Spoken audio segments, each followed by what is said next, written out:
আসসালামু আলাইকুম সবাইকে। আজকের ক্লাসে সবাইকে স্বাগত। আজকে নবম দশম শ্রেণী পদার্থবিজ্ঞান বইয়ের তৃতীয় অধ্যায় অর্থাৎ বল অধ্যায়ে ঘর্ষণ সংক্রান্ত সমস্যা নিয়ে কথা বলতে চাই। তৃতীয় অধ্যায়ে এই যে ঘর্ষণ সংক্রান্ত ম্যাথগুলো ইদানিংকালে এসএসসি পরীক্ষায় আসতেছে, তো আমরা এই ঘর্ষণকে একটু সহজভাবে বোঝার চেষ্টা করব। আমরা দেখব কিভাবে ঘর্ষণ সংক্রান্ত সমস্যার সমাধান করা যায়। তো প্রথমে আমাদের বুঝতে হবে ঘর্ষণ, এই ঘর্ষণ জিনিসটা কি।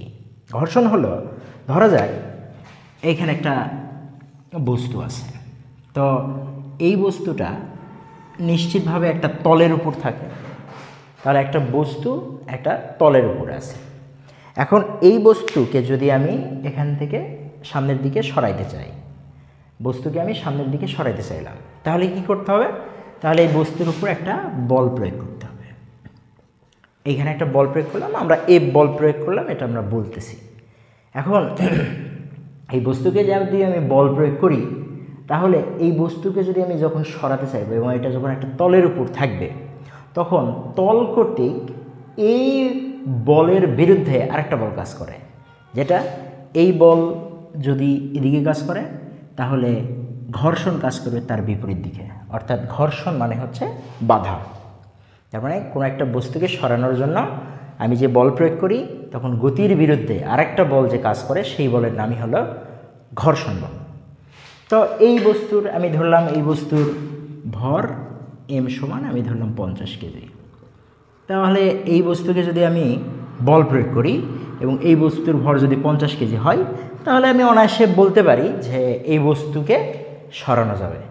এটা আমরা কিন্তু বলতে পারি, 50 কেজির একটা বস্তুকে আমি বল প্রয়োগ করব, এটা কিন্তু সরানো যাবে। তার মানে যেহেতু এই বস্তুর একটা ভর আছে, তাহলে এর একটা ওজনও আছে।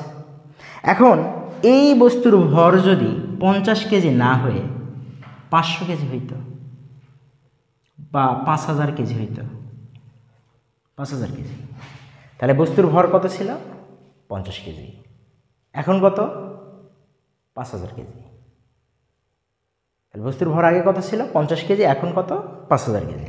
তাহলে এই ভরটা কিন্তু বাড়লো। তাহলে এই যে ভর বাড়লো, ভর বাড়া মানে কি? ওজনও বাড়ছে। আচ্ছা, তাহলে বস্তুর ভর যখন 50 কেজি ছিল, তখন আমি কিন্তু বস্তুকে সরাইতে পারতাম। কিন্তু বস্তুর ভর যখন 5000 কেজি হইল, তখন কিন্তু আমি চাইলে আর বস্তুকে সরাইতে পারবো না। তাহলে বস্তুর ওজন বাড়ার সাথে সাথে এই ঘর্ষণের পরিমাণ কিন্তু বাড়ল, তাই না?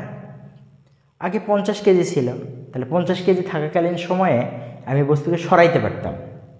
মানে বস্তুকে আমি সরাইতে তখনই পারবো এই ঘর্ষণ বলের তুলনায় প্রযুক্ত বল যদি বেশি হয়, তাহলে কিন্তু আমি বস্তুকে সরাইতে পারবো।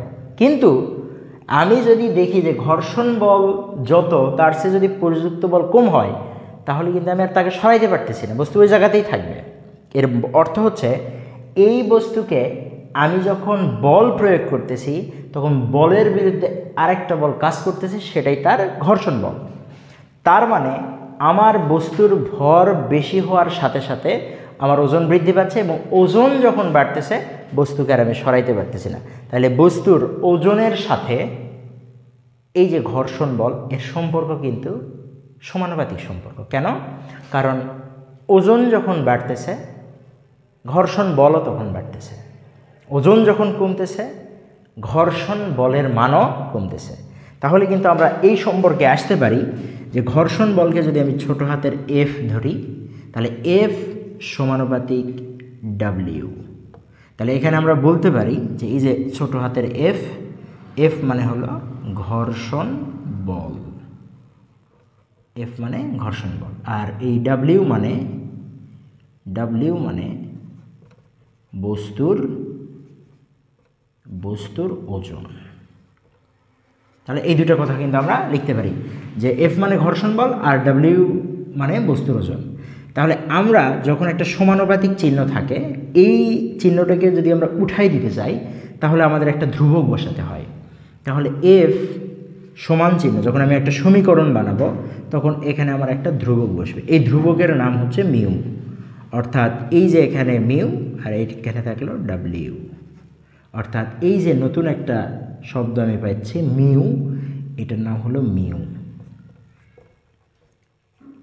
এই যে মিউ, এটাকে আমরা বলি ঘর্ষণ সহগ বা ঘর্ষণ গুণাঙ্ক। ঘর্ষণ সহগ। এই ঘর্ষণ সহগের কোনো একক থাকবে না। যদি আমি এখন এই ঘর্ষণ সহগের মান চাই তাহলে কি পাবো? তাহলে পাবো এই ঘর্ষণ মিউ সমান, মানে ঘর্ষণ সহগ মিউ সমান এফ ডিভাইডেড ডাব্লিউ। তাহলে আমরা ডাব্লিউ এর মান, যদি বস্তুর ভর থাকে তাহলে ডাব্লিউ আমরা কীভাবে বের করবো? আমরা জানি W is equals to MG, অর্থাৎ বস্তুর ভরকে অভিকর্ষ ত্বরণ দ্বারা গুণ করলে আমরা ওজন পাই। অর্থাৎ এইখানে যে জি আছে, এই জি অভিকর্ষ ত্বরণ এবং এর একটা মান আছে 9.8 মিটার পার সেকেন্ড স্কোয়ার। এই মানটা আমাদের একটু মনে রাখতে হবে। তাহলে আমরা কিন্তু কোনো একটা বস্তুর ঘর্ষণ সহগ কত, এটা যদি আমরা নির্ণয় করতে চাই এবং আমাদের যদি ঘর্ষণ বল দেওয়া থাকে, তাহলে কিন্তু আমরা নিশ্চিতভাবে ঘর্ষণ সহগ বের করতে পারি।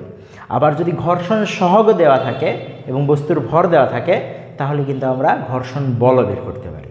তাহলে যদি আমি বলি যে কোনো একটা বস্তুর ভর আমি দিলাম এখানে 100 কেজি, 100 কেজি, কোনো বস্তুর ভর দিছি 100 কেজি এবং এর ঘর্ষণ গুণাঙ্ক মিউয়ের মান আমি দিয়ে রাখলাম 0.2525।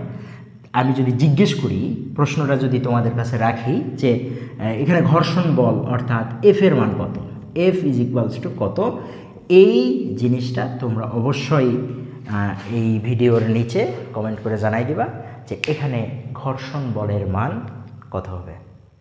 তো আজকে পর্যন্তই, দেখা হচ্ছে পরের ক্লাসে। সবাই ভালো থাকো।